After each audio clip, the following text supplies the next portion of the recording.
恭喜娘娘，你有喜啊！本宮今次終於得償所願，愛妃，哇有食龍種，多啲。仲有邊個可以同我鬥？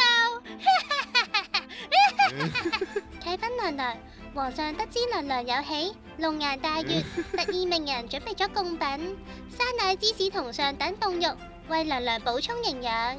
嘻嘻，皇上對本宮寵愛有加，我一定要食晒佢，生個健健康康嘅皇兒先得。我個肚好痛啊！全太醫，娘娘，咁係因為你食咗啲唔適合你食嘅嘢啊！咩話？依家仲飲埋唔適合你飲嘅嘢啦！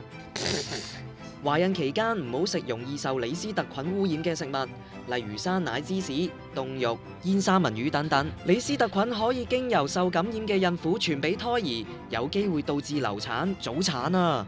仲要避免食水銀含量較高嘅大型捕獵魚類，例如長鰭吞拿魚、金目鯛等等，因為胎兒嘅神經系統好容易受水銀影響啊！至於飲品方面，減少飲用濃茶、咖啡、奶茶，以控制咖啡因嘅攝取量，避免嬰兒出生時體重過低啊！